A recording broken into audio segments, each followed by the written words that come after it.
Победители музыкального шоу «Два голоса» Инна и Арина Даниловы провели 2 благотворительных концерта в Якутске.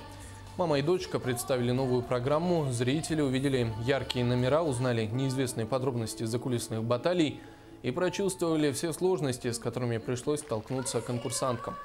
После выступления юные поклонники Арины получили автографы и возможность сфотографироваться с кумиром. Часть вырученных средств от концертов перечислят в фонд помощи детям, больным онкологией. Занимаюсь творчеством по полной программе. Вот этот концерт – очень важное событие в нашей жизни семейной. Вот. И, естественно, продолжаю дальше гастролировать. Скоро поеду в Чебоксары. Очень волнуюсь на каждый концерт, особенно этот, потому что почти сами организовали его. То есть такой первый дебютный концерт, который состоялся именно с нашей организацией.